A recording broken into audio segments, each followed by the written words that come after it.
Bienvenidos a Relatos del Más Allá. Me encantaría saber desde dónde nos escuchan, dejen sus comentarios, los leo con atención. Y ahora, sin más, prepárense para adentrarse en cada relato. Que los disfruten. La ruta del kilómetro 73. Me llamo Darío y llevo casi 15 años manejando tráiler por todo México. He cruzado sierras y desiertos de noche, he visto accidentes todavía calientes sobre el asfalto. Pero nada me ha dejado tan marcado como lo que viví en la autopista de Cuota entre Zacatecas y Saltillo, una madrugada de noviembre de 2019. Esa noche llevaba un contenedor refrigerado cargado de carne, salida de Aguascalientes rumbo a Monterrey.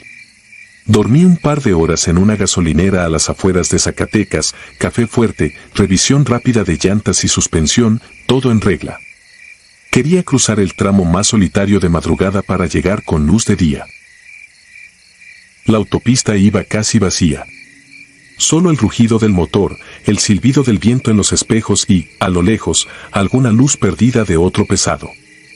Apagué la radio porque solo soltaba estática. El cielo estaba despejado y sobre los matorrales flotaba una bruma baja, como si el suelo exhalara. Pasando un entronque solitario, vi el señalamiento, KM-73. Un poste viejo, medio inclinado. Justo al cruzarlo alcancé a notar algo a la orilla del camino, del lado derecho, un coche compacto detenido en el acotamiento, sin luces. No vi a nadie afuera. Pensé en orillarme, pero con la carga que llevaba y lo solo del tramo decidí seguir. Los minutos pasaron iguales, rectas larguísimas, cerros a lo lejos, el tablero marcando una velocidad constante. De pronto apareció otro letrero. Cuando entró en el haz de los faros, leí de nuevo, KM-73. Sentí un cosquilleo en la nuca. Miré el reloj del tablero y el del celular, la hora había corrido normal. En el mismo punto, del lado derecho, estaba otra vez el coche. Mismo modelo, mismo color, misma posición. Esta vez la puerta del conductor estaba entreabierta y algo parecía sentado tras el volante, inmóvil. No levantó la cabeza, no hizo señas. Solo era una forma demasiado quieta. Seguí. Me obligué a contar los postes siguientes, 74, 75, 76. Todo normal. El paisaje no cambiaba mucho, pero eso es lo común en esas autopistas, uno se acostumbra a ver lo mismo durante kilómetros. Aún así, la sensación de estar dando vueltas en el mismo tramo no se me quitaba del pecho. El tercer golpe vino rápido. Otro señalamiento apareció adelante y, antes de leerlo, ya sabía lo que iba a decir. Volvió a marcar KM-73. El coche seguía allí, clavado en el acotamiento. Esta vez la puerta del conductor estaba completamente abierta. Junto a ella, pegada a la lámina, había una figura delgada de pie, recargada como si le pesara el cuerpo. La postura estaba inclinada hacia un lado, como si algo estuviera mal en su cuello o en su espalda. No alcancé a ver rostro ni ropa, solo el contorno. Podía jurar que, al pasar junto a ella, esa cabeza se giró un poco hacia mí. La piel se me encendió. Subí la velocidad y traté de no mirar por los espejos. Aún así, sentía que algo quedaba atrás, plantado en la orilla, siguiendo el tráiler con la vista. Miré el GPS, la posición avanzaba, aunque el mapa tardaba en cargar. El reloj marcaba bien, pero algo en la carretera estaba detenido conmigo. El coche reapareció una vez más. Mis luces lo bañaron por completo y noté algo que antes no había visto, marcas de frenado sobre el asfalto, líneas oscuras que terminaban justo donde empezaba el acotamiento. La defensa trasera estaba hundida hacia adentro, como si la hubieran golpeado con mucha fuerza. Junto a la puerta abierta, la figura seguía ahí, un poco más erguida, casi pegada a la línea blanca. Ahí fue cuando decidí que, si volvía a ver el mismo kilómetro, me iba a detener. Pensé que, si no lo hacía, me quedaría dando vueltas en esa especie de lazo hasta quién sabe cuándo. Mejor enfrentar lo que fuera que estuviera esperando. No tardó. De nuevo el poste con el mismo número, el mismo paisaje, el mismo carro inmóvil. Reduje velocidad, encendí las intermitentes y me fui orillando. Sentí como el contenedor se balanceaba detrás de mí hasta que todo quedó inmóvil. Dejé solo las cuartas encendidas, la luz alcanzaba a bañar la parte trasera del coche. El silencio me cayó encima de golpe. Tomé la lámpara que cuelga detrás del asiento y abrí la puerta de la cabina. El aire frío de la madrugada tenía un olor a tierra y metal viejo. Caminé hacia el carro con pasos cortos, cuidando no tropezar. De cerca se veía más deteriorado, como si llevara mucho tiempo ahí. La pintura estaba opaca, las llantas cuarteadas, la placa trasera casi ilegible. Asomé la lámpara por la ventanilla del conductor. El interior estaba cubierto de polvo y manchas secas, los asientos rotos, el tablero agrietado. No había nadie. Me incliné un poco más y vi algo en el asiento del copiloto, una cartera hinchada por la humedad. La tomé. Adentro había una credencial vieja, pegada al plástico. Alcancé a leer el nombre y un domicilio de un pueblo de Zacatecas del que había escuchado en pláticas de otros choferes. Me dio un escalofrío pensar que ese coche hubiera quedado olvidado allí después de un choque, en un tramo donde casi nadie se detiene. En ese instante la temperatura bajó aún más. El aliento se marcó frente a mí. El silencio se volvió un peso. Escuché detrás un sonido tenue, como de pasos arrastrados sobre la grava, acercándose despacio desde la zona donde había dejado el tráiler. No volteé de golpe. La nuca se me llenó de electricidad. Sentí, a mi espalda, que alguien se detenía a pocos metros de donde yo estaba, entre el coche y mi unidad. El instinto me decía que aquello que había visto de reojo varias veces ya no estaba a la orilla del camino, sino ahí mismo, compartiendo el mismo tramo estrecho de oscuridad. La cartera se me escurrió de las manos y cayó al piso. Di un paso hacia atrás sin apartar la vista del carro. Alcancé a ver, en el reflejo leve del cristal, una silueta parada justo detrás de mí, alta, ladeada, con la cabeza inclinada como si intentara mirar por encima de mi hombro. No pensé más. Retrocedí casi a trompicones hasta la escalera del tráiler. Subí de 2 en 2 los escalones, jalé la puerta y la cerré de un portazo. Me costó meter la llave en el contacto, las manos me temblaban tanto que la primera vez fallé. Cuando el motor encendió, el ruido me pareció lo más tranquilizador del mundo. Antes de arrancar, miré por el espejo lateral. El coche seguía en su lugar. La silueta ya no estaba entre mi unidad y la lámina. Ahora se veía recortada a lo lejos, justo debajo del señalamiento del kilómetro, completamente inmóvil, como clavada en el asfalto. Metí primera y salí de ahí sin mirar atrás. A partir de ese punto, los letreros empezaron a avanzar como debía, 74, 75, 76. El GPS reaccionó normal, el tiempo siguió corriendo. No volví a ver el coche ni a la figura plantada en el acotamiento. Casi una hora después llegué a un retén de la Guardia Nacional. Ver las unidades a la orilla y a los elementos moviéndose entre los vehículos me dio un respiro. Me marcaron el alto, revisaron documentos, me hicieron las preguntas de rutina. Uno de ellos, un cabo joven, se quedó viéndome con atención, como si algo en mi cara le resultara familiar. No iba a decir nada, pero al final comenté que venía desde Zacatecas y que el tramo se me había hecho eterno. Él asintió, me devolvió los papeles y, casi en murmullo, dijo que no era el primero que pasaba de madrugada con esa expresión y mencionó el mismo número que yo me había prometido no repetir, el kilómetro 73. Según los veteranos, años atrás un carro quedó prensado ahí contra un tráiler. Desde entonces, de vez en cuando, algún chofer asegura ver un coche detenido en ese punto con una figura al lado.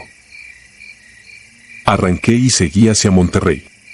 Desde entonces, cada vez que veo un señalamiento de kilómetro reviso reloj y mapa para confirmar que avanzan. Si la hora se acerca a la de aquella madrugada, procuro estar cerca de alguna gasolinera o retén. Porque estoy convencido de que hay tramos donde la carretera guarda memoria, y a veces la repite con quien tenga la mala suerte de ir solo.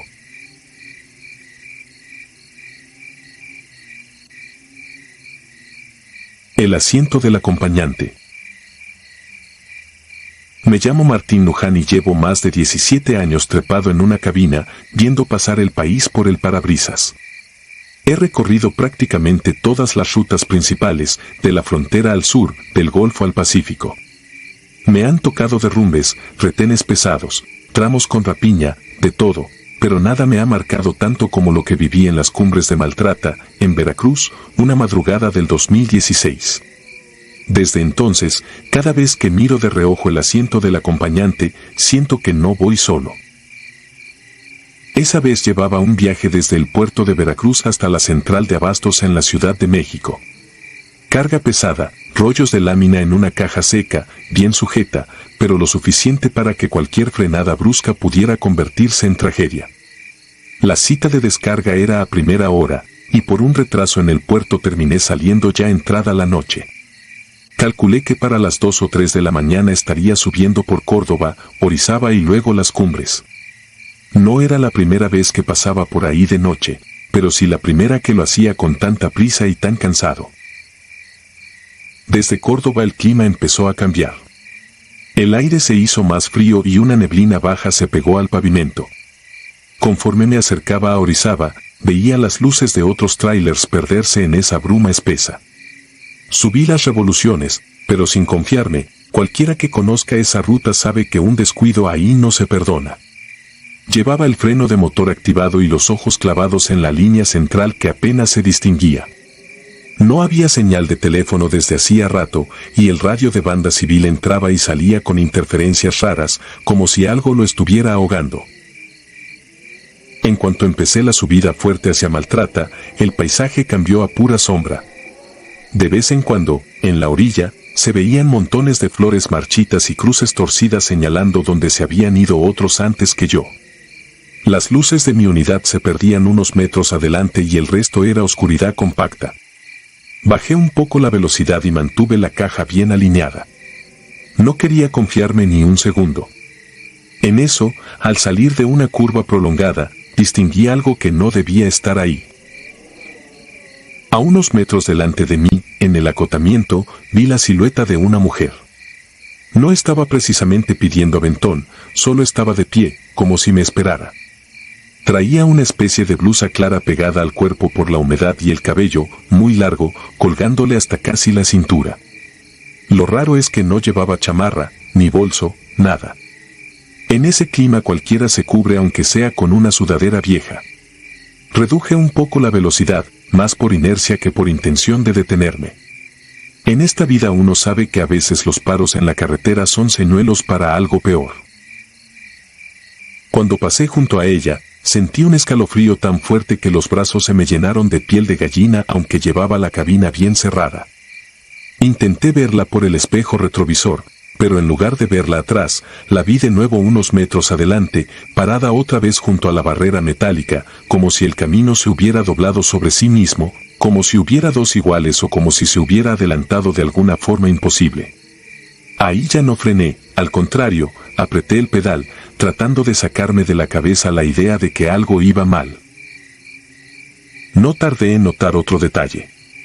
La consola central parpadeó como si hubiera un falso contacto.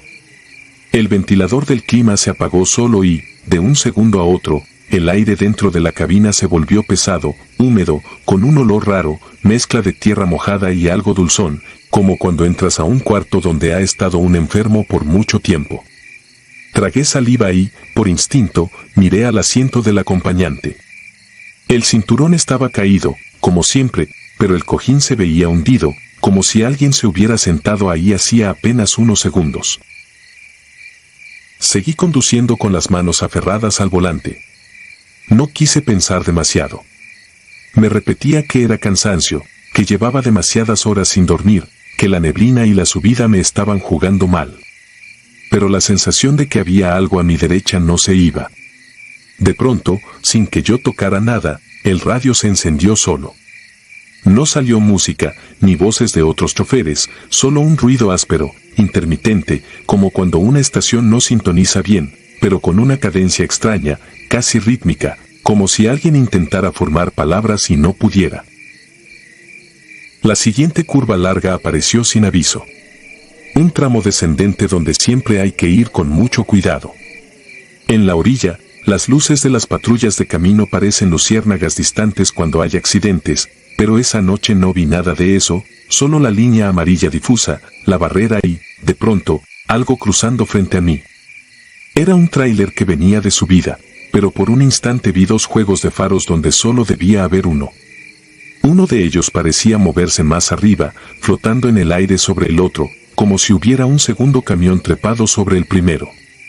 Parpadeé fuerte y solo quedó el que de verdad venía, rebasándome en sentido contrario. El estómago se me revolvió. Mordí el labio para no dejar que el pánico me dominara. Apenas tuve oportunidad me orillé en un mirador improvisado donde suelen parar algunos a revisar frenos. Apagué el motor y me quedé un rato con las manos temblando sobre el volante. Afuera solo se escuchaba el viento colándose entre los montes. Adentro, el silencio era tan denso que me zumbaron los oídos. Cuando por fin me animé, encendí la lámpara pequeña que traigo pegada al techo y la dirigí hacia el asiento del acompañante. El cojín estaba oscuro, empapado, como si alguien se hubiera sentado ahí chorreando agua por toda la ropa. En el tapete había marcas de pies descalzos, pequeños, marcando un camino desde la puerta hasta el asiento. Me bajé casi de golpe. Caminé alrededor de la unidad con la lámpara en la mano, revisando llantas, sellos, puertas, tratando de aferrarme a cualquier cosa normal. Todo estaba en orden. Cuando regresé a la cabina, me llegó de nuevo ese olor a humedad envejecida. Miré el tapete otra vez y fue cuando vi algo que no estaba antes, una tarjeta de identificación maltratada, medio pegada al hule por la humedad. La levanté. Era la credencial vieja de una muchacha, foto en blanco y negro, apenas legible. El nombre se alcanzaba a leer, junto con una dirección de un barrio de Orizaba. La fecha de expedición era del 2010. 4 años antes de esa madrugada.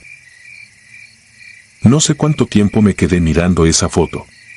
Al rato, las luces de otra unidad se acercaron y se estacionaron detrás de mí. Era un compañero al que ya había visto en patios, un tipo al que le decían el Chano. Se me quedó viendo por la ventanilla y luego subió sin pedir mucha explicación. Me dijo que traía café en un termo y me sirvió un poco. Debo haber tenido una cara que lo dijo todo porque no hizo preguntas directas. Solo me soltó, casi en tono de plática normal, que por ahí arriba, desde hace años, algunos veían a una chava en la orilla, que parecía empapada, que nunca hablaba, que solo miraba pasar las unidades. Me contó que, según lo que se decía entre traileros, esa muchacha iba en un carro que se accidentó una noche lluviosa, que el auto se fue contra la barrera y después hacia la barranca, pero ella salió disparada y quedó en la cinta asfáltica. Un tráiler que venía atrás no alcanzó a frenar y la arrastró varios metros sin darse cuenta. Cuando llegaron las patrullas y ambulancias ya no había nada que hacer. Se supone que la familia nunca pudo subir a reconocer el cuerpo por temas de seguridad en la zona y que la enterraron como desconocida. Desde entonces, algunos juraban que la veían pidiendo aventón o sentada en el asiento del acompañante, mojando todo con agua que nunca se seca. Al amanecer, seguí mi camino. Entregué la carga y me dije que habían sido nervios, que el relato de El Chano solo estaba alimentando lo que ya traía en la cabeza. Guardé la credencial en un compartimento del tablero. Me juré a mí mismo que, de regreso, no pasaría por ahí de noche. Pero los horarios no siempre se cumplen como uno quiere. La descarga tardó más, luego una vuelta en la aduana, luego el cliente que no soltaba los papeles. Cuando por fin pude salir de regreso, la tarde ya se había ido. Para cuando llegué otra vez a la zona de Orizaba, el reloj marcaba casi las 2:30 de la mañana. Esa segunda vez iba más alerta, pero también más cansado. Apagué la música, bajé un poco el volumen del radio y traté de concentrarme solo en el camino. En cuanto empecé a subir de nuevo hacia Maltrata, sentí una presión rara en el pecho, como si me faltara aire. Apreté el volante y mantuve la unidad en el carril derecho, sin adelantar a nadie, dejando que los más ligeros se fueran. La neblina estaba aún más espesa que la vez anterior. Apenas veía los señalamientos. En eso, entre dos curvas, vi otra vez la silueta de la mujer. Esta vez no estaba en la orilla, sino justo en mi carril, a pocos metros, de espaldas, detenida en medio del asfalto. No me dio tiempo de frenar como hubiera querido. Solo alcancé a soltar un poco el acelerador y agarrarlo con fuerza, convencido de que la iba a arrollar. Cerré los ojos un instante y, cuando los abrí, la carretera estaba despejada. No había nadie ahí. Lo que sí había cambiado era el interior de la cabina. El olor a humedad regresó con una fuerza brutal, tanto que me ardieron los ojos. El cristal del lado del acompañante se empañó desde adentro, como si alguien respirara pegado a la ventana. Sentí un peso clarito en el asiento, a mi lado. El cinturón se tensó solo, como si alguien invisible se lo abrochara. No fui capaz de voltear por completo, pero de reojo alcancé a ver algo que jamás voy a olvidar, un mechón de cabello largo caído sobre el respaldo, ladeado hacia mí, como si la cabeza de esa persona estuviera girando para verme. Una voz muy queda, pegada a mi oído, dijo que no quería quedarse otra vez allá arriba. No gritó, no sonó agresiva, solo desesperada. Aún así, todo mi cuerpo se paralizó. No sé cómo logré reaccionar. Lo único que recuerdo es que pisé el freno con tanta fuerza que la unidad empezó a vibrar y la caja tuvo un ligero jalón. Activé de inmediato las intermitentes. El tráiler se detuvo a unos metros de una entrada de servicio donde se veían las sombras de un par de patrullas más adelante. Me quedé sentado, respirando con dificultad, sin atreverme a mirar a mi lado. Solo cuando escuché el claxon de una camioneta atrás, reaccioné un poco. Era personal de auxilio de carreteras. Uno de ellos se acercó con una lámpara grande y me pidió que abriera la puerta. Me preguntó si estaba bien, que por qué había frenado de golpe en plena subida. Apenas pude decir que creía haber visto algo en el camino. El hombre asomó la lámpara hacia el interior de la cabina, sobre todo hacia el asiento del acompañante. Guardó silencio un segundo más largo de lo normal. Luego me miró, con la cara seria, y solo comentó que no era el primero que se paraba ahí de esa manera, a esa hora. Me pidió que siguiera avanzando despacio hasta un punto más seguro. Cuando volvió a dirigir la lámpara al asiento, se notaba claramente la tela oscura, empapada, y una marca más clara, como si alguien se hubiera sentado recientemente, dejando el contorno de su cuerpo. Llegué al siguiente punto de revisión por pura inercia. No recuerdo bien los kilómetros que hay entre un sitio y otro, solo sé que cuando por fin pude estacionar la unidad, el olor había desaparecido. El cinturón estaba caído otra vez y la credencial que traía guardada en el tablero, la de la muchacha de Orizaba, estaba sobre el asiento del acompañante, como si alguien la hubiera puesto ahí con cuidado. Nadie más había subido. Desde aquella noche, evito a toda costa pasar por las cumbres de Maltrata en la madrugada. Si el horario se complica, prefiero quedarme en un patio, perder el viaje, lo que sea. Entre los compañeros, algunos se ríen cuando uno cuenta esto, otros bajan la mirada y cambian de tema. Yo solo sé lo que sentí en esa cabina, 2 veces. A veces, en otras rutas, cuando la carretera se queda sola y el motor canta parejo, vuelvo a notar que el asiento del acompañante se hunde apenas, como si un cuerpo ligero se acomodara ahí sin hacer ruido, solo esperando a que alguien decida no dejarla otra vez a medias, en lo alto de la sierra. Y en esos momentos, aunque me muerda la lengua, prefiero no mirar.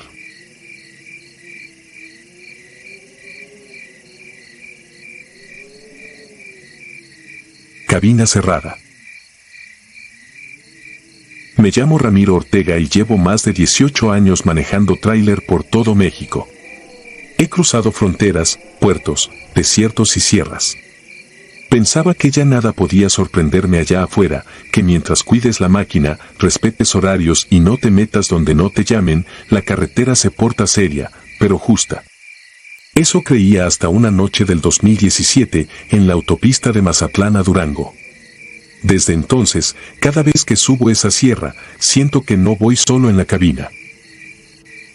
Aquella vez salí de Mazatlán casi a las 10 de la noche, con carga refrigerada para un centro de distribución en Gómez Palacio. Ruta sencilla, subir de madrugada, entregar, dormir unas horas en el patio de la empresa y agarrar otra carga. La supercarretera iba casi vacía. Solo de vez en cuando se veía, muy lejos, la estela de otro tráiler peleando las curvas. Apagué la música para no confiarme, dejé nada más el bramido del motor y el sonido constante de las llantas pegadas al pavimento. Conforme fui ganando altura, el ambiente se empezó a sentir raro. No había lluvia ni neblina espesa, pero el cielo estaba apagado, sin estrellas, como si alguien hubiera bajado el interruptor del mundo.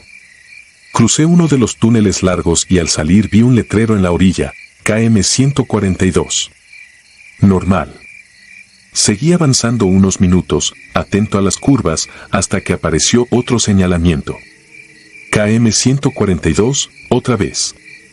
Pensé que lo había leído mal. Luego vino un tercero, con el mismo número, clavado en la terracería. Ahí fue cuando algo se me encogió en el estómago. Bajé un poco la velocidad y revisé el GPS del teléfono montado en el tablero. La flechita estaba congelada en el mismo punto, como si el tráiler se hubiera quedado detenido en el tiempo. Intenté mover el mapa con los dedos, nada. La pantalla no respondía. En ese momento, el radio de banda civil, que siempre traigo apagado por costumbre, soltó un chasquido seco, como si alguien hubiera pisado un cable, y luego dejó escapar una especie de voz ahogada entre ruido. Me incliné para ver el aparato. El interruptor seguía en posición de apagado. Aún así, de la bocina salió mi nombre, claro, arrastrado, pronunciado por una voz que no identifiqué. No sonó a colega ni a broma. Sonó a alguien que llevaba rato esperando a que contestara.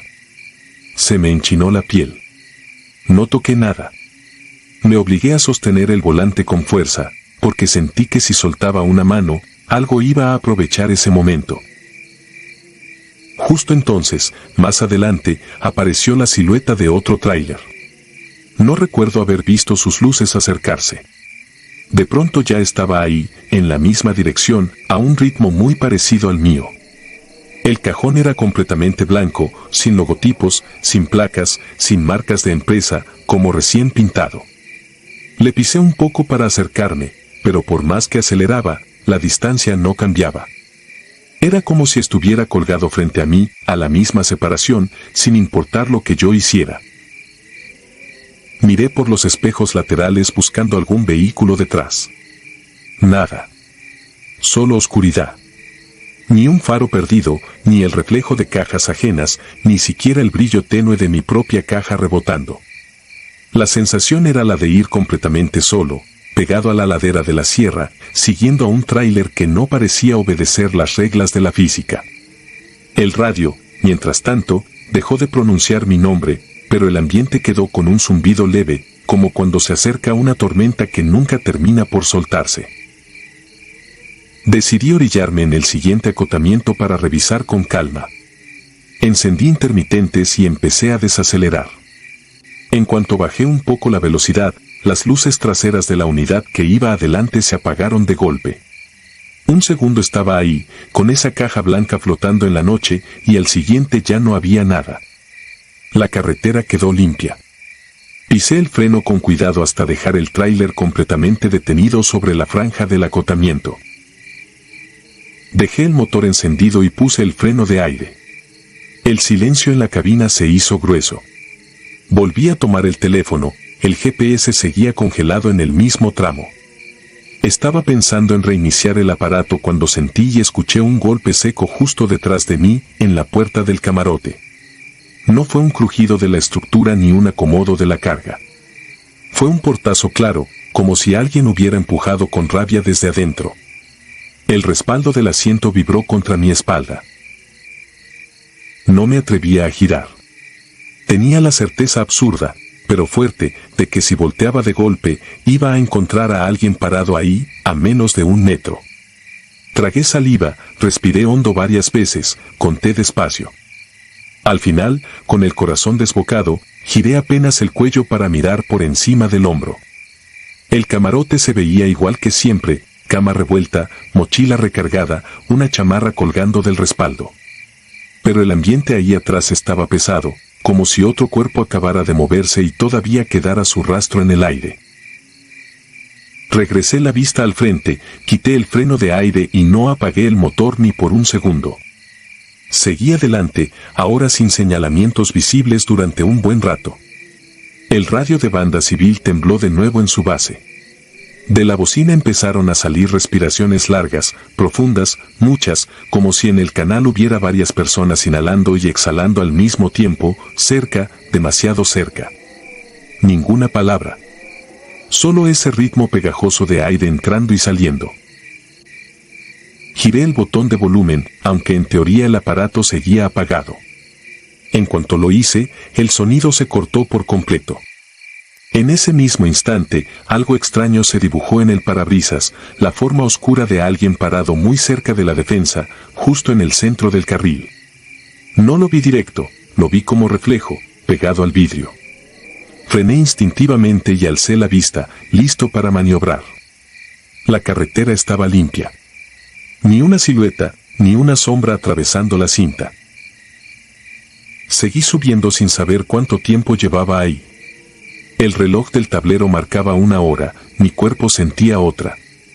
El tramo se volvió una especie de agujero en la rutina, curvas que parecían repetirse, la misma barranca, las mismas rocas al borde. La sensación de tener un acompañante invisible en la cabina se hacía más marcada.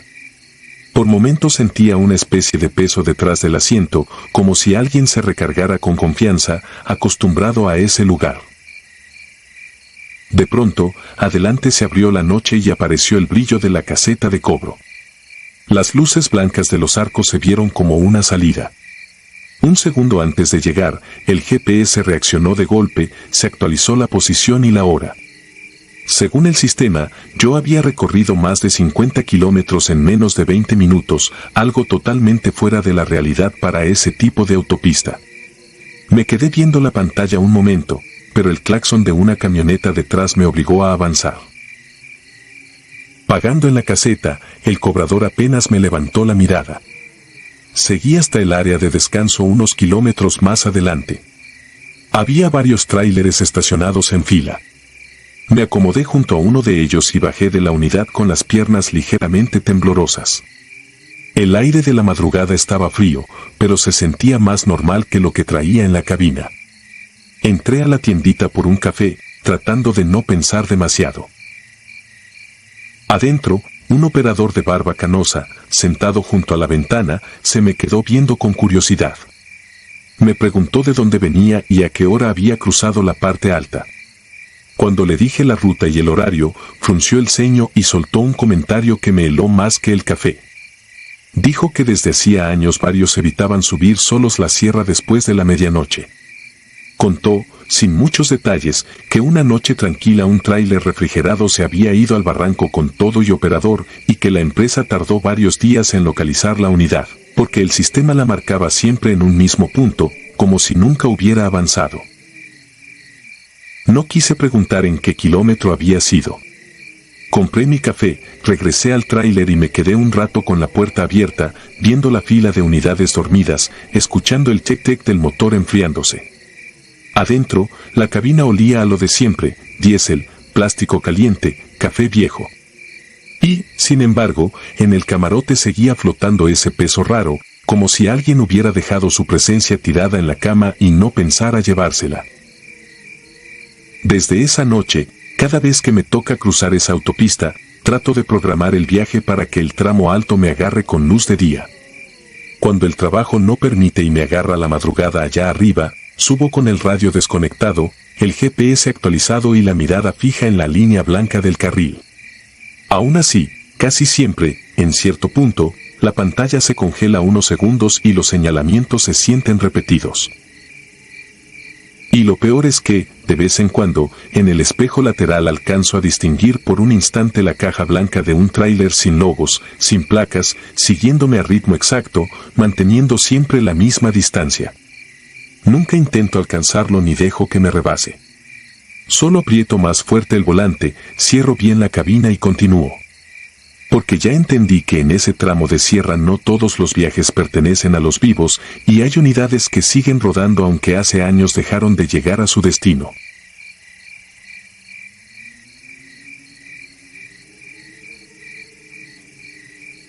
Kilómetro 227.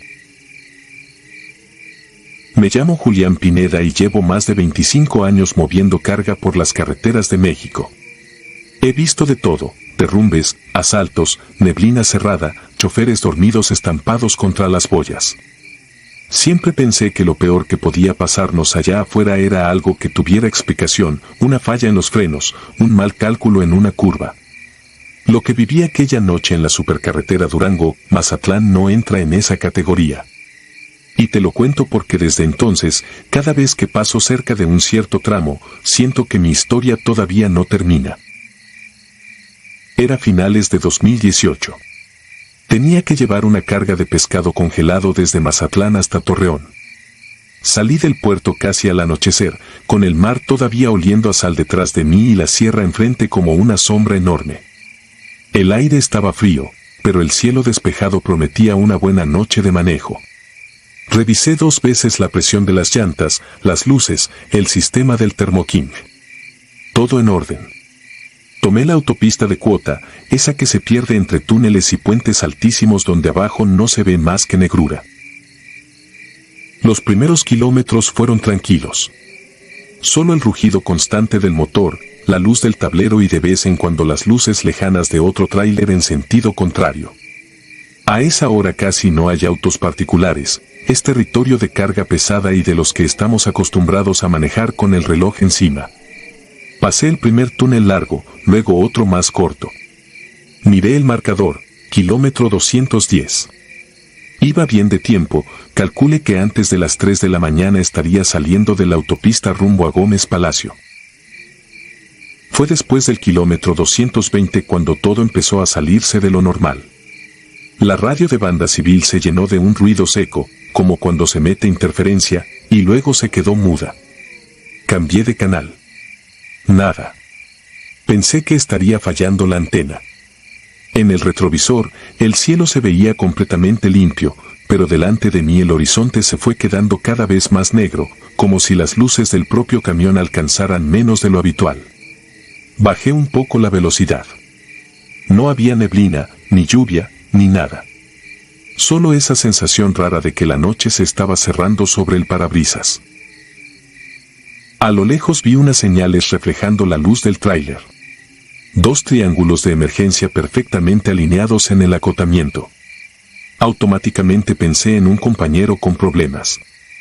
Aflojé aún más, puse direccionales y me abrí al carril de baja. Conforme me acercaba, vi la silueta de un tráiler detenido, atravesado en ligera diagonal, como si se hubiera orillado deprisa. Las luces traseras parpadeaban. No había patrullas, ni grúas, ni nadie atrás dándole aviso al tránsito. Solo esa unidad detenida y la montaña encima. Me detuve unos metros adelante y activé mis intermitentes. Apagué la música del USB, dejando solo el zumbido del motor al ralentí. Bajé con la lámpara en la mano, el chaleco reflejante bien puesto más por costumbre que por otra cosa. El frío pegó fuerte en la cara. No se oía ni un grillo. Caminé hacia la caja del otro tráiler. Era blanco, pero el toldo y los costados estaban llenos de tierra vieja, como si llevara mucho tiempo circulando sin lavado. Llegué hasta la cabina. La puerta del conductor estaba cerrada, pero la del copiloto entreabierta, moviéndose apenas con el aire. Llamé en voz alta, diciendo que venía a ayudar. Nada. Ni movimiento, ni respuesta. Asomé la lámpara al interior. Los asientos estaban vacíos.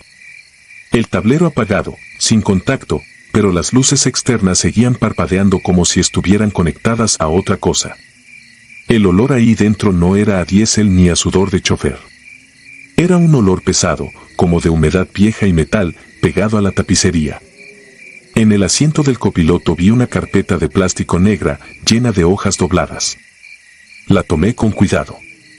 Eran bitácoras de viaje, formatos de empresa, registros de ida y vuelta por la misma autopista, siempre con destino a Mazatlán o Durango. Varias hojas tenían fechas de años distintos, pero lo que me puso mal fue ver la misma ruta repetida una y otra vez: Mazatlán, Torreón, vía Durango, Mazatlán, KM 227. Al pie de varias hojas alguien había escrito con letra apretada frases sueltas: no salió, se repite, otra vez aquí, no nos dejaron pasar. Era como si otro chofer hubiera ido anotando algo cada vez más nervioso. Cerré la carpeta con la piel erizada.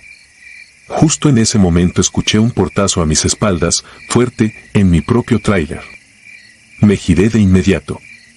No vi a nadie, pero la puerta del lado del acompañante estaba ahora completamente abierta, golpeando con un quejido leve. Tragué saliva. Yo mismo la había asegurado antes de bajar, era parte de mi rutina. Caminé rápido de regreso. Subí a la cabina, revisé adentro, debajo de los asientos, detrás de los cortinajes. Nada. Cerré de golpe y eché los seguros. Miré por el espejo hacia el tráiler detenido. Las luces seguían parpadeando, pero ahora me pareció que la caja estaba unos metros más atrás, como si hubiera retrocedido sin hacer ruido. No quise comprobarlo. Dejé la carpeta negra en el compartimento central, metí velocidad y salí de ahí con el corazón martillando en el pecho. No habían pasado ni 10 minutos cuando me fijé en el poste al costado de la carretera. Kilómetro 227.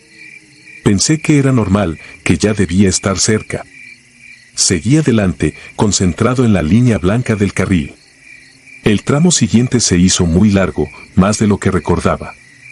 La aguja del velocímetro marcaba 85 constantes, el tiempo pasaba, el tanque empezaba a bajar, pero la sensación era de no avanzar. Cuando por fin vi otro poste, iluminado un segundo por las luces del tráiler, leí de nuevo, kilómetro 227. Creí haber visto mal. Parpadeé, miré otra vez. El número estaba ahí, claro. Me invadió una inquietud que no sabía dónde acomodar. Revisé el GPS del celular en el soporte. La pantalla mostraba el punto azul clavado sobre la autopista, casi en el mismo lugar que 20 minutos antes. El marcador de distancia del tablero, en cambio, indicaba que ya había recorrido varios kilómetros desde donde me había detenido a ayudar. La cabeza empezó a dolerme. Respiré hondo, me dije que la mente juega trucos cuando uno maneja de noche. Más adelante apareció un paradero de esos pequeños, solo baños, un techito y 2 máquinas de refrescos. Lo conocía, era famoso entre los choferes porque casi siempre estaba vacío. Pensé en orillarme y bajar a estirar las piernas, fumar un cigarro, revisar bien el mapa. Entré al acotamiento y frené hasta quedar junto a la caseta. Las lámparas del paradero estaban encendidas, pero no había ningún vehículo.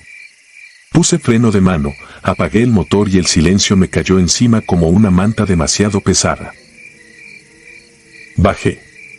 El aire ahí se sentía diferente, más frío que en la carretera. Caminé hacia los baños. La puerta de hombres estaba abierta. Adentro, una luz amarillenta parpadeaba. No se escuchaba agua, ni viento, nada. Al fondo, junto a los lavabos, había un espejo largo lleno de manchas.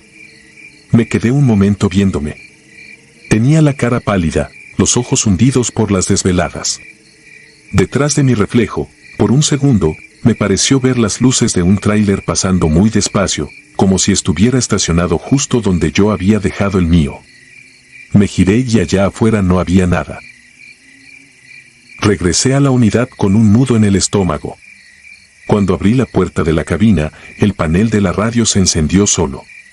Una voz salió de la bocina, ronca, distorsionada, pero mía. Estaba repitiendo lo que había dicho minutos antes, cuando me acerqué al tráiler detenido: vengo a ayudar, ¿todo bien por ahí?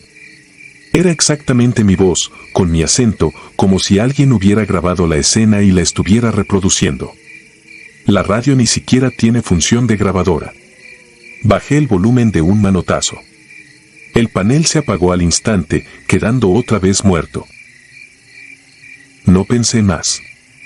Arranqué y volví a la autopista casi sin mirar los espejos. La idea era sencilla, seguir adelante hasta encontrar un peaje o una gasolinera grande donde hubiera gente, ruido, vida. El marcador del siguiente poste me volvió a clavar un puñal en la cabeza, kilómetro 227. Esta vez desaceleré de golpe. Me quedé rodando despacio, tratando de encontrar una desviación, un retorno, lo que fuera. No había nada, solo la cinta asfáltica perdiéndose en la oscuridad y la sierra recortada contra el cielo. De frente, a lo lejos, empecé a distinguir un resplandor. Parecía el brillo de muchas luces juntas. Conforme me acerqué, vi que era un montón de unidades detenidas, pegadas una tras otra, con las intermitentes encendidas. Un bloqueo, pensé. Tal vez un accidente grave. Empecé a frenar mientras me aproximaba. Había patrullas federales, ambulancias, una grúa enorme. El olor a diésel quemado llegaba hasta la cabina. Un oficial me hizo señas para que me orillara. Bajé la ventanilla y me pidió que esperara, que la autopista estaba cerrada por un accidente justo en el kilómetro 227. Le dije que eso era imposible, que yo venía de pasar por ahí varias veces en la última hora y no había visto nada, salvo un tráiler detenido sin nadie adentro. El oficial me miró raro. Me preguntó a qué hora había pasado. Le dije la hora que marcaba el tablero. Frunció el ceño y señaló hacia el montón de luces. Me dijo que el accidente llevaba más de 2 horas atendido, que la unidad principal era un tráiler de pescado que había chocado contra otro, ambos incendiados, y que el conductor de la primera unidad había quedado atrapado en la cabina. Sentí que el corazón se me iba a detener cuando añadió el nombre de la empresa, era la mía, la que traigo rotulada a los costados. Bajé del camión sin hacer caso a sus órdenes. Caminé entre las unidades detenidas, esquivando mangueras y cables.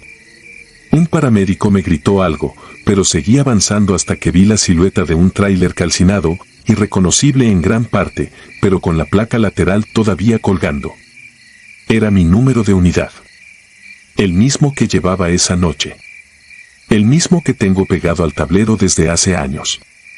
Sentí mareo. Me agarré de la defensa de una patrulla para no caer. Entre el montón de metal retorcido, los bomberos trabajaban con calma, como si ya no hubiera prisa. Sobre la cinta, un cuerpo tapado con una bolsa permanecía a un lado, esperando a que lo subieran a la camioneta del forense. Alcancé a ver fuera de la bolsa una mano ennegrecida. Llevaba un reloj idéntico al mío, con la correa de piel y la carátula rayada en el mismo sitio donde yo la golpeé cargando cajas hace tiempo. Me toqué la muñeca. Mi reloj estaba ahí, frío, funcionando, marcando la misma hora que el tablero. No sé cuánto tiempo me quedé parado. Un bombero se acercó a preguntarme si estaba bien. No recuerdo que le contesté. Solo sé que, cuando volví a mi tráiler, la carpeta negra que había tomado del otro estaba abierta sobre el asiento del acompañante.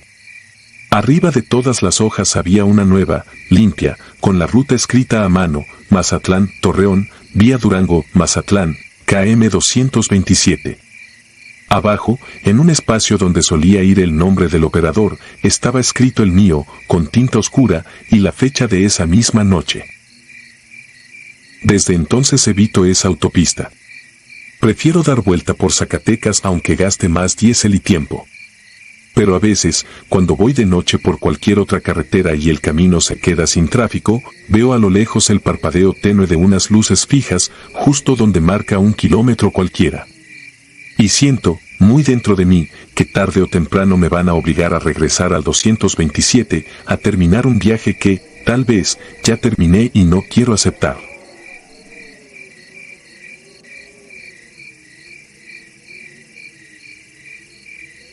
Kilómetro 87. Me llamo Mauricio Olvera y llevo más de 20 años manejando tráiler por todo México. He visto de todo en la carretera, accidentes, bloqueos, retenes improvisados, gente pidiendo aventón a mitad de la nada. Pero hay una noche que no puedo sacar de la cabeza, una que me ocurrió hace unos años en la costa del Pacífico, en el tramo entre Lázaro Cárdenas y Zihuatanejo, por la carretera llena de curvas que se pega a la sierra y al mar. No fue un choque, no fue un asalto. Fue algo que, hasta hoy, no sé cómo explicar sin que se me erice la piel. Esa madrugada salí del puerto de Lázaro Cárdenas con la caja llena de varilla y lámina. Era temporada de lluvias y desde la tarde el cielo se había puesto pesado, con nubes bajas que apenas dejaban ver la silueta de los cerros. Yo estoy acostumbrado a manejar de noche, me gusta el asfalto casi vacío, las luces contadas a lo lejos. Eran cerca de las 2 de la mañana cuando dejé atrás las últimas colonias y me interné en el tramo más solitario, donde solo hay selva baja, curvas cerradas y, de vez en cuando, algún pueblito perdido en la oscuridad. Llevaba la radio del tráiler conectada al Bluetooth del celular, oyendo música norteña bajito para no dormirme. Todo estaba en orden, el motor parejito, la temperatura estable, los indicadores en su lugar. Comencé a fijarme en los señalamientos de kilómetro porque sabía que, llegando al 80, venía una parte complicada de la carretera con barrancos a un lado. Pasé el letrero de kilómetro 82 y, unos minutos después, vi un pequeño altar a la orilla del camino, con veladoras apagadas y una cruz torcida. Nada raro, esos altares abundan en las carreteras. Seguí avanzando y, al poco rato, algo comenzó a sentirse distinto. El parabrisas se empañó de golpe, como si el aire se hubiera enfriado varios grados en segundos. Subí un poco la calefacción para compensar y fue cuando escuché que la radio se llenó de estática. No se cayó la señal de golpe, simplemente empezó a mezclarse la música con un ruido irregular que iba y venía, como si alguien moviera la antena. Apagué y prendí el estéreo, pero el ruido seguía ahí, de fondo, como una conversación lejana que no lograba entender. Cuando vi el siguiente señalamiento, tuve que parpadear varias veces. Decía otra vez kilómetro 82. Pensé que quizá estaba cansado y lo había leído mal la primera vez. Son cosas que pasan cuando uno maneja tantas horas. Pero unos metros adelante volví a ver el mismo altar de antes, la misma cruz doblada, las mismas veladoras en una caja de plástico rota. El corazón me dio un brinco, porque no era parecido, era el mismo lugar. Lo reconocí por una llanta vieja recargada en la barda de contención. Miré por los espejos para asegurarme de no estar invadiendo carril y fue cuando lo vi, venía detrás de mi otro tráiler, a una distancia prudente. Se distinguían las luces altas y la barra metálica del frente. Lo que me llamó la atención fue que el tracto se veía igual a los antiguos que usaba mi empresa hace años, con la pintura algo desgastada y el logo viejo, el que ya nadie trae. Pensé que era una coincidencia y seguí mi camino, un poco más nervioso, tratando de concentrarme en las curvas. Pasaron unos minutos y volví a fijarme en el señalamiento, otra vez kilómetro 82. El mismo altar, la misma llanta vieja, la misma cruz torcida. Ya no podía atribuirlo al cansancio. Bajé la velocidad, revisando que el GPS del celular marcaba el avance. Pero la pantalla estaba congelada en el mismo punto desde hacía varios minutos, como si no hubiera movimiento. Miré por el espejo y el tráiler de atrás seguía ahí, a la misma distancia exacta, ni más cerca ni más lejos, como si estuviera pegado a mí con una cuerda invisible. Decidí orillarme en un pequeño espacio de emergencia donde apenas cabía el tracto. Puse las intermitentes y dejé que el motor se quedara en ralentí. Mi idea era sencilla, que el otro tráiler me rebasara para ver bien quién era el chofer y si todo estaba en orden. Pero no me rebasó. Se detuvo también, unos metros atrás, con el motor encendido. Podía ver el leve movimiento del escape y el reflejo tenue de sus luces sobre la carpeta asfáltica. Sin embargo, la cabina estaba completamente oscura, como si no hubiera nadie adentro. Tomé el radio de banda civil que casi ya no uso y cambié a la frecuencia que solemos utilizar los traileros. Llamé un par de veces, preguntando si alguien venía detrás de mí y si todo estaba bien. Solo obtuve ruido mezclado con algo que parecía un murmullo lejano, muchas voces encima unas de otras, sin palabras claras. Dejé el radio a un lado con las manos sudando y respiré hondo. El aire dentro de la cabina se sentía pesado, como si faltara oxígeno. Pensé en bajarme un momento, nada más para ver las placas del tráiler de atrás y asegurarme de que no estaba imaginando cosas. Cuando tomé la manija de la puerta, el camión tembló ligeramente, como si alguien se hubiera recargado en la parte trasera de la caja. El movimiento fue seco, firme, imposible de confundir con el viento. Sentí un impulso de cerrar los seguros. Lo hice de inmediato, con los dedos torpes. Entonces, el motor se apagó por completo, sin tirones, sin que yo tocara la llave. Toda la cabina quedó en silencio, con solo el ligero zumbido del refrigerador de la caja a lo lejos. La oscuridad se cerró alrededor, apenas rota por las intermitentes. Por instinto miré hacia el asiento del copiloto. No sé en qué momento, ni cómo, pero ahí estaba alguien sentado. No lo vi entrar. Solo estaba ahí. Era un hombre con el uniforme viejo de mi misma empresa, el diseño anterior, el que usábamos hace más de 10 años. La camisa estaba llena de manchas negras, como si se hubiera quemado o llenado de aceite y tierra. El cuello estaba ladeado de forma antinatural, como si tuviera el cuello fracturado. Tenía la mirada fija hacia el parabrisas, sin parpadear. Quise hablarle, preguntarle quién era, pero la voz se me atoró en la garganta. Lo único que pude hacer fue apretar el volante con tanta fuerza que los nudillos me dolieron. El aire a mi alrededor se enfrió todavía más. Veía el vaho salir de mi boca al respirar, como si estuviera dentro de una cámara de refrigeración. El hombre junto a mí no hacía ningún movimiento, solo seguía mirando al frente. No parecía interesado en mí, y eso lo hacía más inquietante. Sentía que, en cuanto intentara moverme, se volvería hacia mí. En ese momento, el tablero del camión se encendió solo. Las luces comenzaron a parpadear y las agujas de los indicadores subieron y bajaron como locas. El tacógrafo marcó una velocidad imposible para estar detenido. En la pantalla del GPS, que hasta hacía unos minutos estaba congelada, apareció de pronto la ubicación, KM87. El número se quedó clavado en mi mente. Miré de reojo al hombre del asiento del copiloto y vi que, en su pecho, sobre el uniforme chamuscado, colgaba un gafete derretido. Alcancé a distinguir un nombre borroso y algo que me heló la sangre, el logo antiguo de la empresa, el mismo del tráiler que venía atrás. El radio, sin que yo lo tocara, se activó de nuevo. Entre la estática se coló una voz como de operador de patio, diciendo mi nombre completo, el número económico de mi unidad y la frase que todavía me cuesta recordar: Mauricio, otra vez estás detenido en el kilómetro 87. Esa palabra, otra vez, me perforó la cabeza. Yo jamás había estado detenido ahí, al menos no que recordara. La voz repitió la frase y luego se perdió en un estruendo metálico, como si chocaran varios vehículos a la vez. No aguanté más. Cerré los ojos y giré la llave con desesperación. El motor tardó unos segundos eternos en responder, hasta que por fin rugió como de costumbre.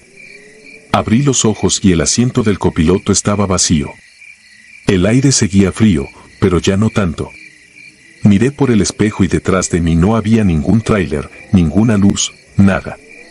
Solo la carretera curva, perdiéndose en la oscuridad. Quité las intermitentes y salí de ahí casi sin respirar, con el corazón retumbando en los oídos. El resto del camino hasta Zihuatanejo lo hice en un estado raro, entre alerta y ausente. No volví a encender la radio, no quise mirar el GPS, no quise ver ningún altar en la orilla. Solo manejé, contando mentalmente las curvas, los metros, los segundos.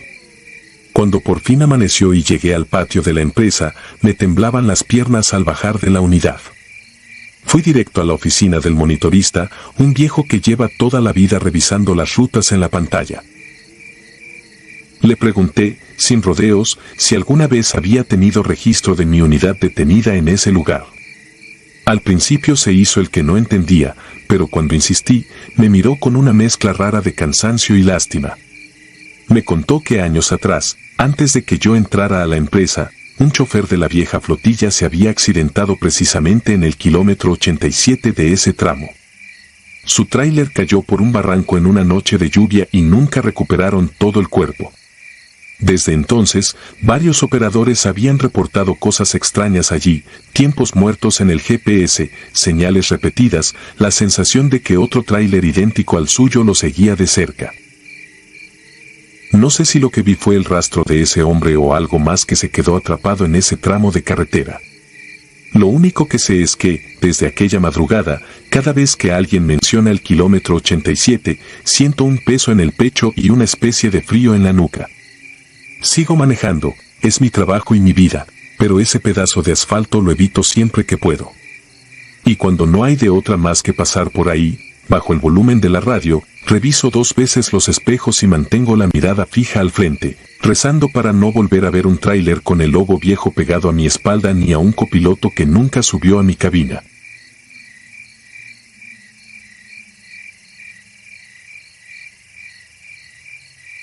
La caja fría.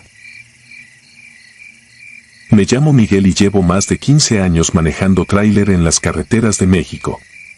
He visto accidentes, asaltos, balaceras a lo lejos, he dormido en pensiones donde hasta los perros parecen desconfiar de uno, pero nada se compara con lo que me pasó en el 2020, en una ruta que, sobre el papel, era de lo más normal, Altamira, Tamaulipas, hasta San Luis Potosí, por la Libre y luego agarrando la 57. Ese día estaba en un comedor frente al puerto industrial, desayunando huevos con frijoles y tortillas recién sacadas del comal. El calor desde temprano ya pegaba fuerte y el ruido de los tráileres entrando y saliendo era como un zumbido constante. Tenía el celular en la mesa cuando entró la llamada de un número desconocido. No voy a repetir la conversación completa, solo diré que era un tal licenciado Arce, que decía hablar a nombre de una fundación médica. Querían mover un contenedor refrigerado con material biológico para un hospital privado en San Luis. Bien pagado, todo facturado, ruta directa, sin paradas largas y, sobre todo, sin abrir la caja por ningún motivo. No era raro que pidieran eso cuando se trataba de medicinas delicadas, vacunas o cosas así. Lo que me brincó fue el tono del tipo. No sonaba como los de logística, sonaba a alguien acostumbrado a mandar, pero no desde una oficina de tráileres. Aún así, en este trabajo a veces escoges entre lo que te da mala espina y lo que te mantiene pagando la renta, así que acepté. En el patio donde cargan los contenedores me estaba esperando una caja refrigerada blanca, alta, con el motor del frío apagado.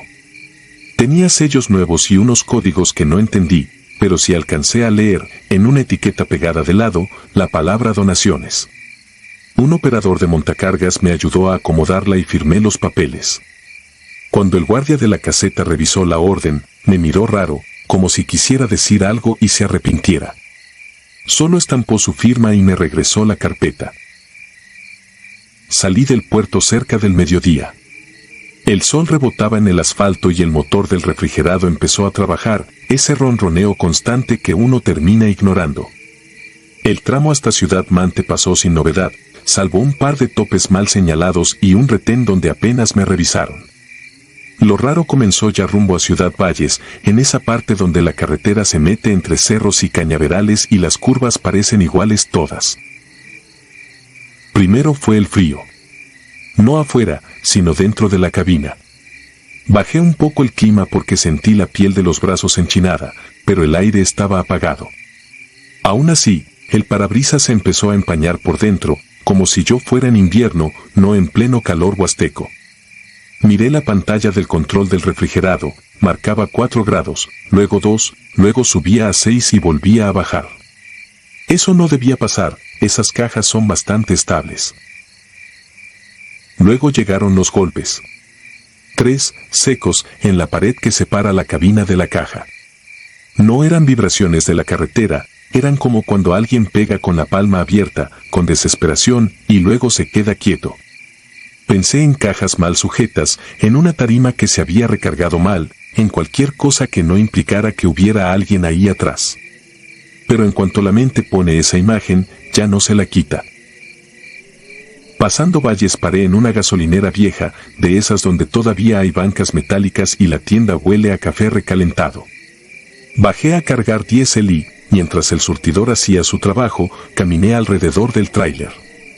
Los sellos seguían intactos, sin marcas de palanca ni nada. Puse la mano en la puerta de la caja y el metal estaba tan frío que me ardió la piel.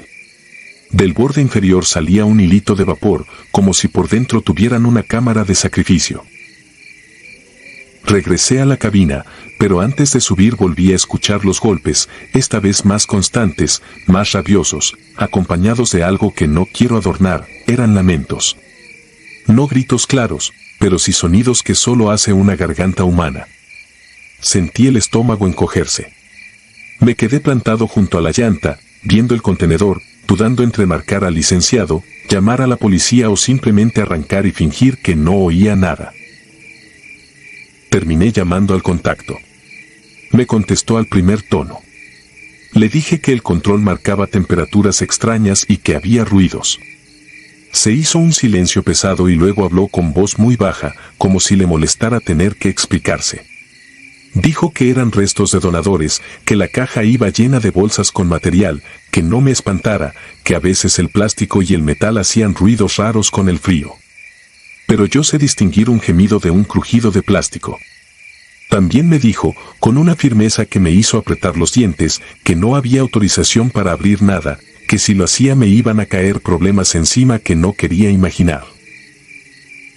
Colgamos y me quedé solo con el sonido del motor, con la carretera al frente y esa caja helada atrás.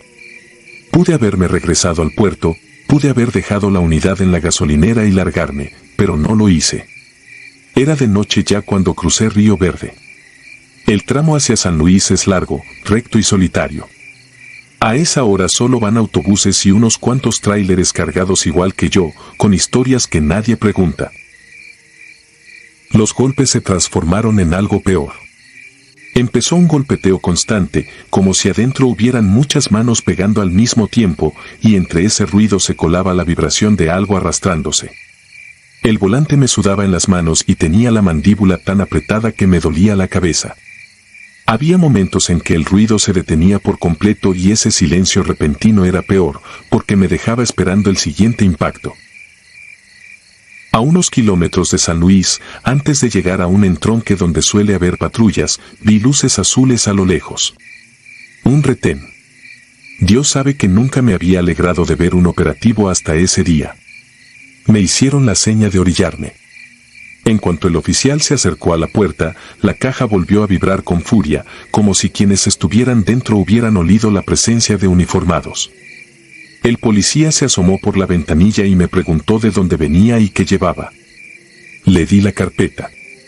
Sus ojos pasaron por las hojas y vi cómo se le borraba el gesto rutinario.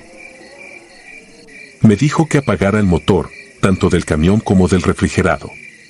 Lo hice. El sonido se murió y entonces todos escuchamos, él y sus compañeros, los golpes que venían del contenedor, ahora sin ningún ruido que los tapara.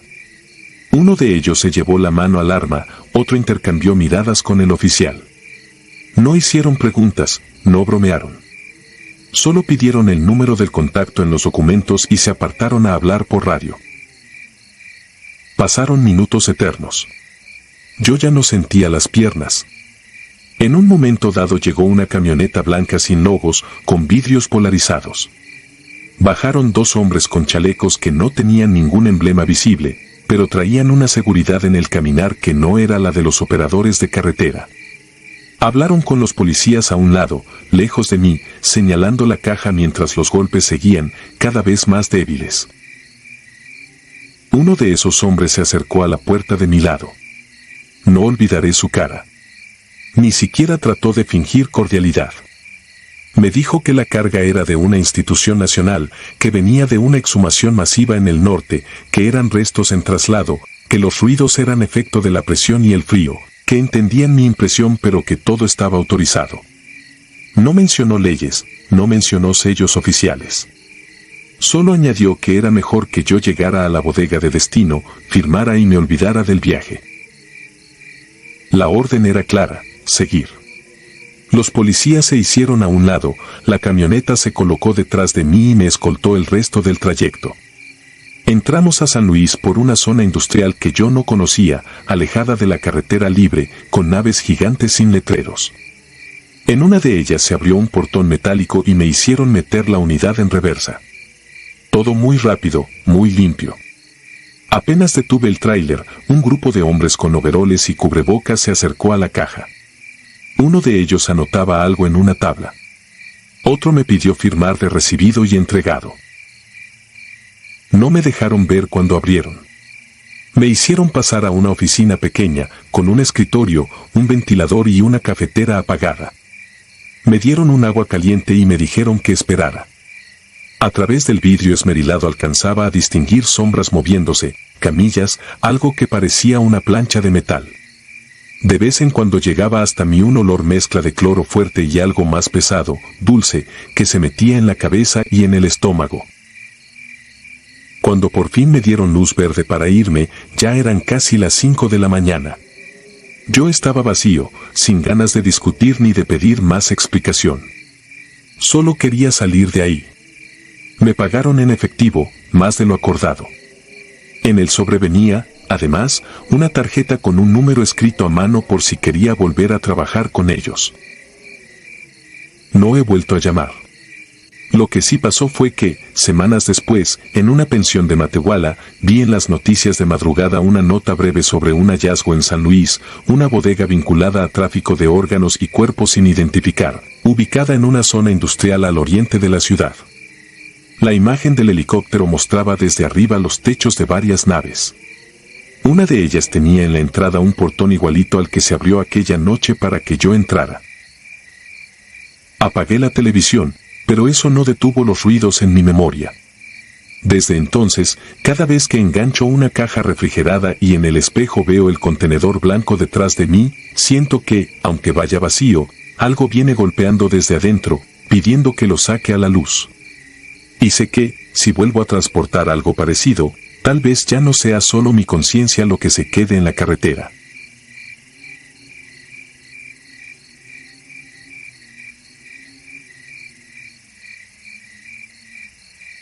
La voz del barranco.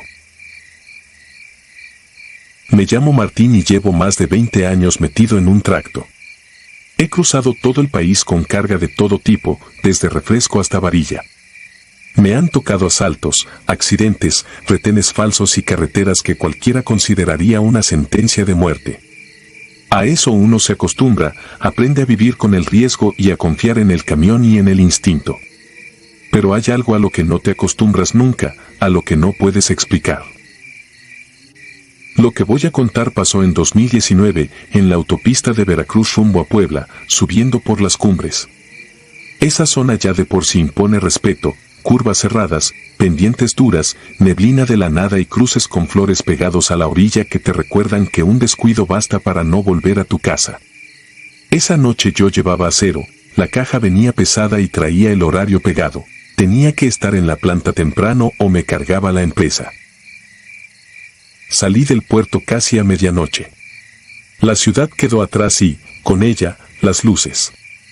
Encendí el radio de banda civil por costumbre, más que nada para escuchar a otros compañeros.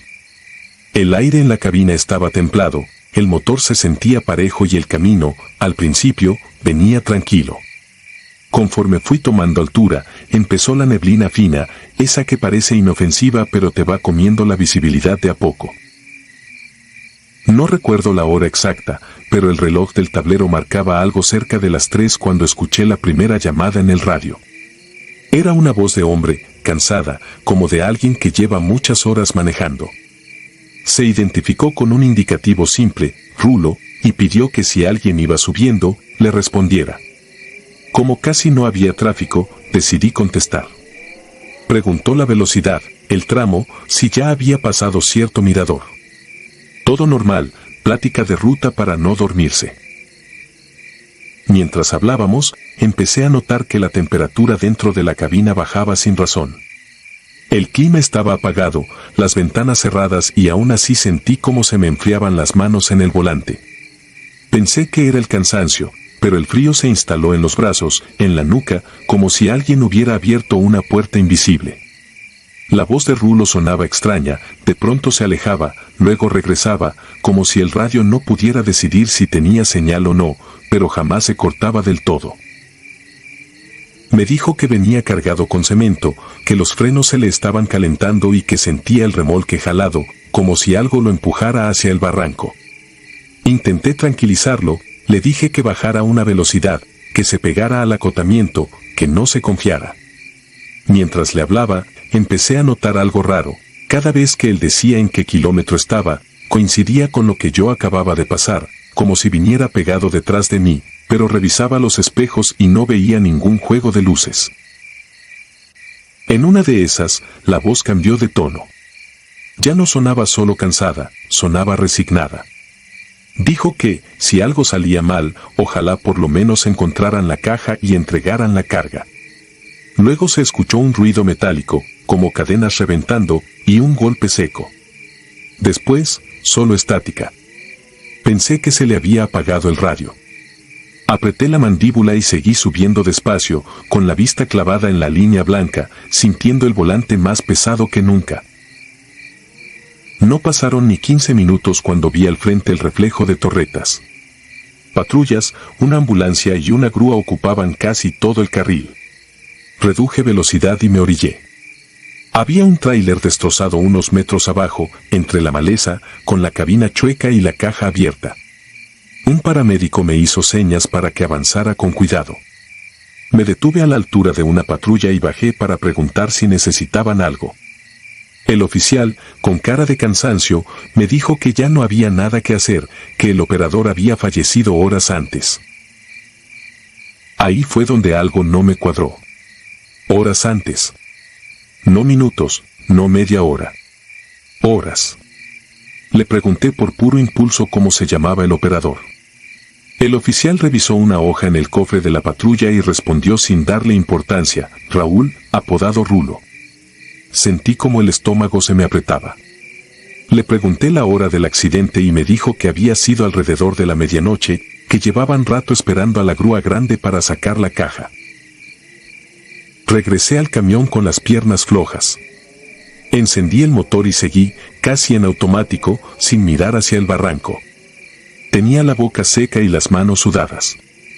El radio seguía encendido, con el foco naranja prendido, pero el canal estaba mudo.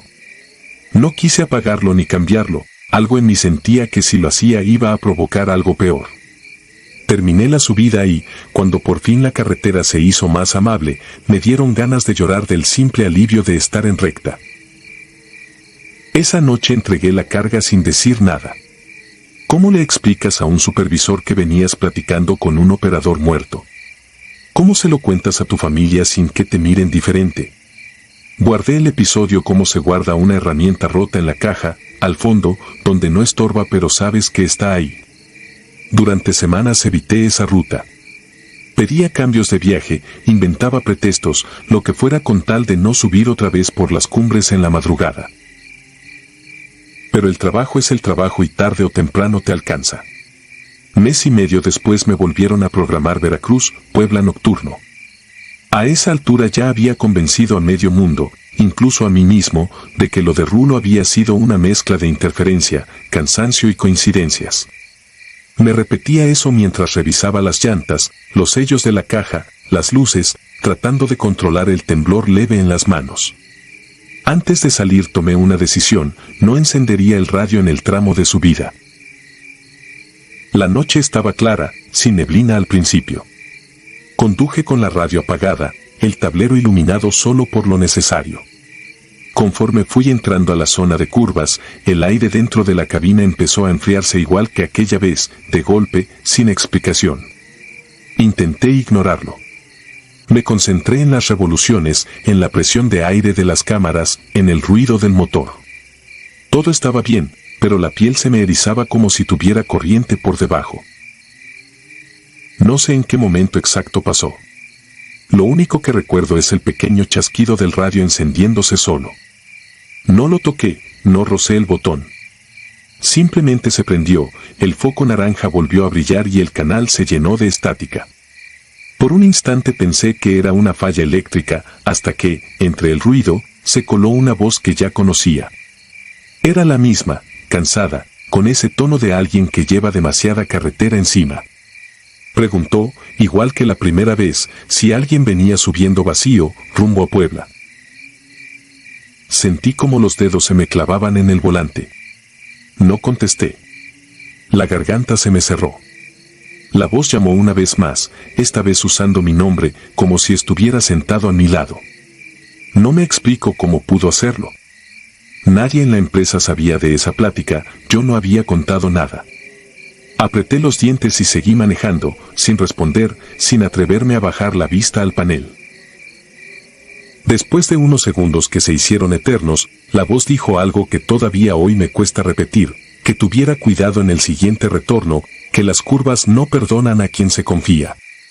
Luego vino ese mismo ruido metálico y el golpe seco que había escuchado la primera noche. La estática llenó el canal y el radio volvió a apagarse solo. Pasé el retorno al que se refería con el corazón a 1000, pegado al carril de baja, revisando todo 2, 3 veces. Al llegar al patio de la empresa, ya con el amanecer en el espejo, noté que traía una zapata de freno marcada, como si hubiera trabajado más de lo normal.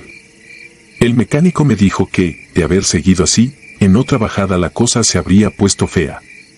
No le dije nada de Rulo, ni del radio, ni del frío en la cabina. Solo asentí mientras él me hablaba de ajustes y mantenimiento. Desde esa noche, cuando tengo que cruzar por aquellas cumbres en la madrugada, apago el radio antes de empezar a subir. Aún así, hay ocasiones en que la luz naranja se enciende sola unos segundos y siento la presencia de alguien sentado detrás de mí, respirando en ese silencio pesado que solo conocemos los que manejamos de noche. No miro hacia el asiento del camarote. Sé que, si lo hago, voy a encontrar el micrófono levantado y voy a escuchar de nuevo esa voz cansada, agradeciéndome por acompañarlo en un tramo que para él nunca se acaba.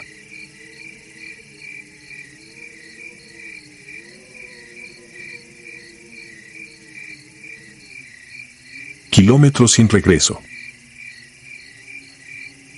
Me llamo Iván Villalobos y soy trailero desde hace más de 15 años.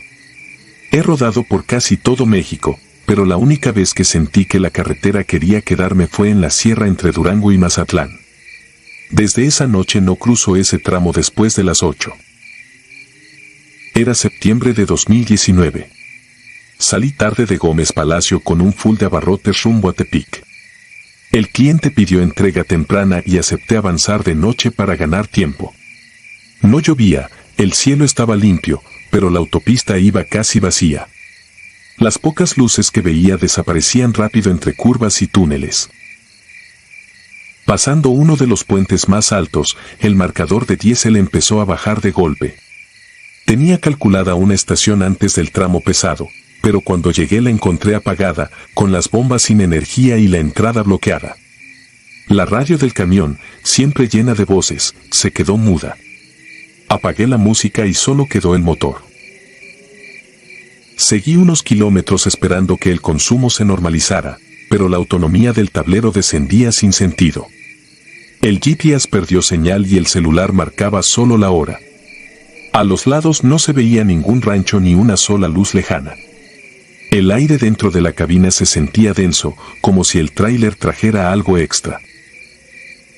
Cuando ya pensaba orillarme y esperar a que amaneciera, vi a la derecha un letrero verde viejo, símbolo de bomba y una flecha. El nombre de la estación estaba borrado por el sol. Juraría que nunca lo había visto y conozco esa ruta de memoria, pero la aguja ya tocaba el límite. Tomé la salida. El camino lateral era estrecho y bajaba entre pinos. A los pocos metros se abrió un claro y apareció la gasolinera, 2 bombas, una tiendita y un patio de tierra compactada. Había 3 tráileres estacionados junto a la barda, alineados como en exhibición. Ninguna puerta abierta, ninguna luz en las cabinas. Me coloqué junto a una bomba y apagué el motor para ahorrar. En cuanto el ruido cesó, el silencio fue tan fuerte que me pitó el oído. No se oían grillos, ni perros, ni ventiladores de cajas refrigeradas. Solo el zumbido de las lámparas que parpadeaban de vez en cuando. Bajé de la cabina. El aire estaba frío y olía a combustible reciente, como cuando llenan varios tanques seguidos, pero el piso estaba limpio, sin ninguna mancha. Caminé a la tienda. La puerta de vidrio estaba entreabierta. La empujé, sonó una campanita y nadie respondió. Adentro, los estantes estaban llenos, pero todo parecía detenido en otra época. Había refrescos con etiquetas viejas, frituras de marcas que ya no se ve ni un calendario en la pared marcando un año que no era el actual. El refrigerador funcionaba, pero las botellas estaban acomodadas con una precisión rara, sin espacios vacíos ni productos fuera de lugar. Llamé al encargado un par de veces. Nadie contestó. Al asomarme a una puerta lateral solo vi un pasillo oscuro con más puertas cerradas. El cosquilleo en la nuca empezó a arder. Salí de nuevo hacia las bombas pensando en irme aunque fuera a vuelta de rueda, pero sabía que el tanque no me alcanzaría para regresar a la autopista y buscar otra estación. Me acerqué a la bomba para revisar si aceptaba pago directo. El marcador digital estaba en 0, sin venta reciente, pero el olor a combustible era tan fuerte que mareaba. Las mangueras colgaban y se movían apenas, como si las hubieran soltado hacía unos segundos, aunque el aire estuviera quieto. Entonces escuché un golpe metálico del lado donde estaban los otros tráileres, igual al sonido de una puerta de cabina al cerrarse. Me giré, aliviado de pensar que por fin vería a otro chofer, pero las 3 unidades seguían apagadas, cortinas corridas, ni una luz. Aún así, los pasos sobre la grava se acercaban hacia mí. De la sombra del primer tráiler salió un hombre. Pantalón de mezclilla, camisa de trabajo, gorra. Lo que me heló no fue él, sino la unidad estacionada detrás. Era un Kenworth blanco con franjas azules y un número económico que conozco de memoria. Había pertenecido a un compañero que se fue por un barranco en esa misma sierra en 2014. Yo estuve en su funeral. El hombre no me miró. Caminó directo a la bomba contigua, levantó la manguera y la apoyó sobre un punto del aire, como si ahí hubiera tanque. El marcador empezó a correr litros, la bomba hacía su sonido normal y la manguera se tensó adoptando la forma de algo invisible. Yo seguía clavado en el piso. Quise hablar, pero la boca se me secó. En ese momento, sin que el tipo moviera los labios, escuché dentro de la cabina de mi tráiler una voz clara, con la misma entonación de mi compañero muerto, diciéndome como si estuviera sentado a mi lado: «Te tardaste». Las piernas se me aflojaron. Miré al segundo y al tercer tráiler. También los reconocí. Uno era de una línea de Monterrey que desapareció con todo y chofer. El otro, de una empresa de Guadalajara que salió en notas por un siniestro rumbo a la costa. Ahí estaban, completos, con los logotipos intactos, cubiertos por una capa pareja de polvo.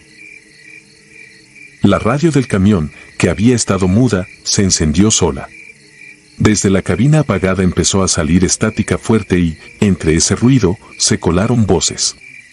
Reportes de ubicación, claves, apodos, alguien diciendo que ya casi llegaba a casa, otro pidiendo que, si dejaba de contestar, avisaran a su familia.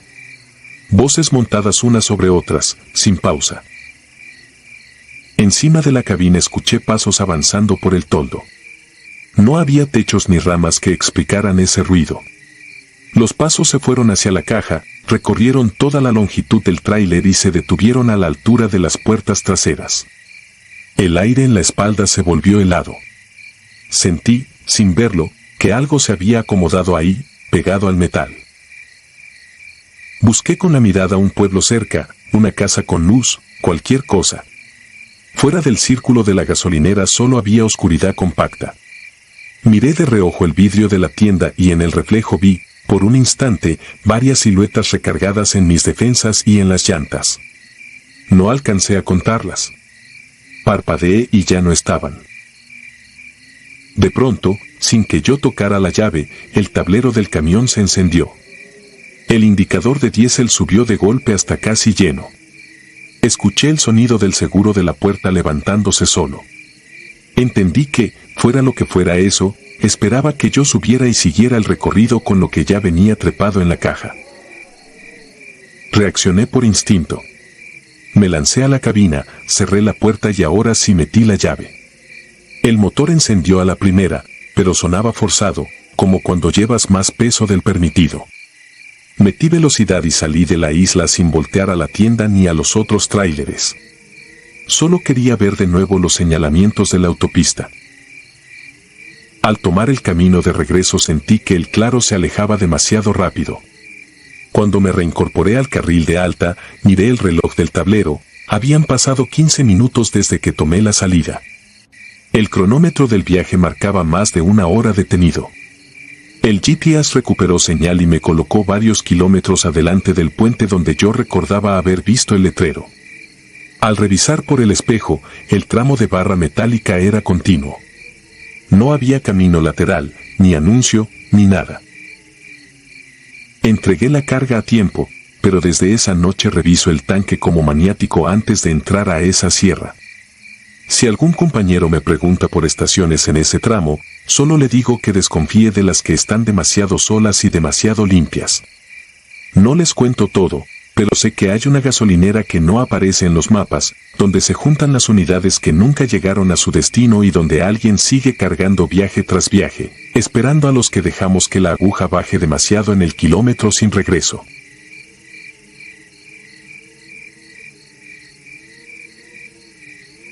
Si te gustaron estos relatos, regálanos tu like y déjanos tu comentario, y no olvides suscribirte al canal para que sigas recibiendo las notificaciones de los próximos relatos. Tu apoyo nos ayuda a seguir creciendo dentro de YouTube. Nuevamente, mil gracias y nos vemos en el próximo relato.